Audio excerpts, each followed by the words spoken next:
Alors magnétique, c'est plusieurs choses pour moi. Magnétique, c'est les ondes magnétiques, mais c'est aussi les champs magnétiques des surréalistes, en fait, de Breton et Soupeau. Magnétique, pour moi, c'était effectivement les ondes que dégage le cerveau pendant le sommeil, pendant le sommeil paradoxal, plus précisément. J'avais décidé de faire un album sur les rêves, et donc je me suis intéressée précisément à ce qui se passait la nuit, pas seulement d'un point de vue narratif ou toute la fantaisie que les rêves peuvent donner, mais aussi d'un point de vue scientifique. Et voilà, ça m'intéressait parce que la musique, c'est aussi des ondes électriques, et donc c'était une manière pour moi de créer des liens comme ça pour faire cet album. Le rêve le plus drôle que j'ai fait, c'était quand même chanter des chansons italiennes avec Patti Smith en concert. Et aussi, il y avait plein de musiciens dont je rêve. Etienne Daho, j'en rêve très souvent. Je rêve très souvent que je fais des choses avec Etienne Daho. Enfin, le rêve, pour moi, c'est aussi une manière de projeter des désirs artistiques assez forts, en fait. Dans la scénographie du concert, on a travaillé avec des Dream Machines, qui sont les machines à rêve de Brian Gysin et Ian Somerville, qui sont donc des poètes de la Beat Generation, et qui ont travaillé vraiment sur l'idée du rêve éveillé. Et donc, c'est vraiment des machines qui ont été étudiées scientifiquement pour, quand on regarde la lumière de façon comme ça intermittente, diffusée par les Dream Machines, on passe dans un état de conscience modifié qui permet de rentrer en légère hypnose et d'aller vers le rêve. Donc moi, j'en ai mis sur scène avec moi et on travaille avec vraiment dans la scénographie.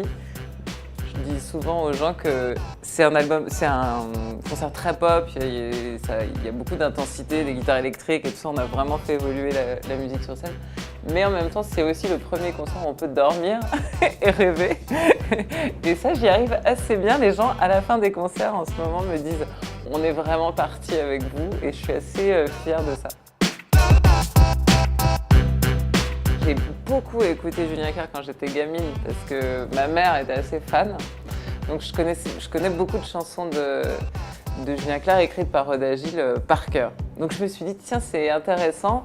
Je ne sais pas tout ce qu'il a fait, mais l'étendue de tout ce qu'il a commis comme texte pour la variété française est absolument immense et génial. Et je me suis dit, c'est une occasion.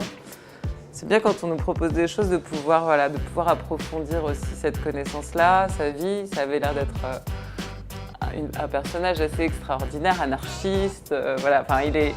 C'est une figure particulière de la chanson et de la variété. Donc moi j'ai beaucoup de curiosité et on va travailler avec Alexandre Fillon qui est journaliste sur tout ça. Lui, il connaît mieux que moi. Moi, je connais en partie par les chansons, mais je ne connais pas encore toute son œuvre, donc ça va être une découverte. Et l'idée, c'est que moi, je chante les chansons qui me plaisent, mais aussi les chansons qui font sens dans sa biographie.